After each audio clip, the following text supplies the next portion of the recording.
Nimm's zur Not aus den abgestellten Fahrzeugen, die braucht eh keiner mehr. Was soll das heißen? Sie können Fegelein nicht finden. Dann suchen Sie ihn eben. Ich will Fegelein sehen. Sofort! Wenn er sich ohne Befehl entfernt hat, ist das Fahnenflucht. Verrat! Bringen Sie mir Fegelein! Fegelein! Fegelein! Fegelein!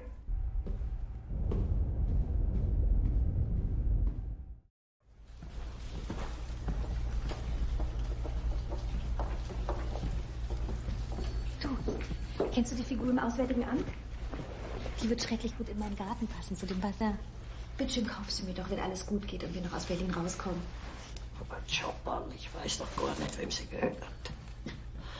Wahrscheinlich ist sie Staatseigentum, dann kann ich sie nicht in einen Privatgarten stellen. Ach, wenn es dir gelingt, die Russen zurückzuschlagen und Berlin zu befreien, dann kannst du mal eine Ausnahme machen. Die Logik der Frau.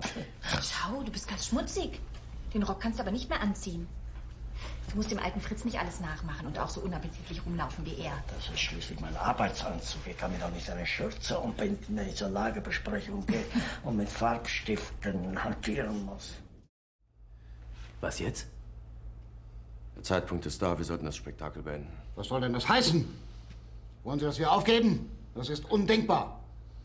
Der Führer hat immer erklärt, wir kapitulieren nicht. Ein November 1918-40 nicht wiederholen. Niemals! Aber Sie haben es doch selbst gehört, er will nicht mehr führen. Tun Sie, was Sie wollen, das waren exakt seine Worte. Keiner hier kann ihn ersetzen, keiner. Der Führer ist der Führer. Der Führer hat die Fassung verloren, er wird sich wieder fangen.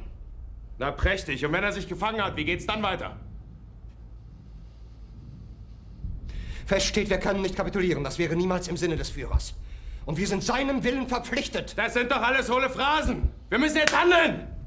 Sonst haben wir jede Chance verspielt. Sie wollen doch nur Ihren Kopf retten. Ich verbitte mir diesen Ton.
Tonight we gathered to witness another historic moment in England's 60-year struggle to win the World Cup again. The precise moment when millions of supporters went from planning a parade to searching for excuses within the space of 7 minutes. 60 years, a number so large that some England fans have started treating 1966 like a historical legend rather than a football tournament. Children are not shown the highlights as football footage anymore. They are shown them like ancient scrolls from a forgotten civilization. So, about that match between England and Argentina. At the 55th minute, England scored, the nation erupted, millions shouted, "It's coming home," pubs prepared the celebrations, and somewhere an old World Cup DVD of 1966 was dusted off for another nostalgic viewing. But then came England's master plan. Score 1 goal, and immediately stop behaving like a football team. The attacking players vanished. The midfield disappeared. The defense formed a fortress so cautious that even the forwards needed a visitor's pass to enter the opposition half. England held their precious 1-0 lead like a man protecting the last biscuit in the tin. Unfortunately, Argentina were not interested in admiring the biscuit. They simply took it. In the 85th minute, Argentina equalized. The nation froze. The tea went cold. Millions of supporters began experiencing the familiar feeling they know all too well, hope slowly turning into disappointment. Then, in the 92nd minute, Argentina struck again. Another dream was crushed. Another tournament ended.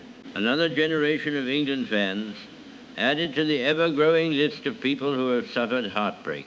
For 60 years, England supporters have waited. They have endured penalty defeats, heartbreaking exits, heroic failures, and countless declarations that this time will be different. They have watched old highlights of 1966 so many times that the footage has nearly worn out. England have become the greatest experts in football disappointment. Other nations win trophies.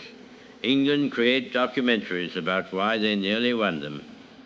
Other countries celebrate victories. England analyze defeats for months, producing countless debates about tactics, substitutions, referees, and whether one different decision could have changed everything. The modern World Cup trophy has now spent more than half a century successfully avoiding England. Since its introduction in 1974, it has traveled across the globe, been lifted by champions, and celebrated countless victories, yet it has never once had to endure the embarrassment of being held by the Three Lions. Every 4 years, it watches England arrive with great confidence, a new golden generation, and the famous declaration that football is finally coming home. The trophy then quietly looks at the calendar, sighs, and says, "Oh dear, not this again." It has watched Brazil, Argentina, Germany, France, Spain, and others celebrate. It has visited many nations and heard many victory speeches, but England remains the one country the trophy knows only from television. At this point, the trophy probably considers England a recurring appointment on its calendar. Every 4 years, the same hopeful visit, the same dramatic story, and the same polite goodbye. The trophy does not fear England's ability to win it. It fears something far more dangerous. Another summer of headlines declaring that this is finally the year. Argentina march to the final. England will march home after a probable final humiliation, defeat to France in the bronze medal match, a contest best described as the battle to decide who is the least successful among the successful failures. They return not with a trophy, not with a place in the final, but with the familiar treasures they have collected for generations. Hope, heartbreak, endless analysis, and explanations of what could have been. Another tournament ends. Another dream disappears. Another chapter is added to the great English football story. A tale of coming close, believing once again, and somehow discovering a brand new way to fall short. For 60 years, the search for glory has continued. The promises have changed. The players have changed. The managers have changed.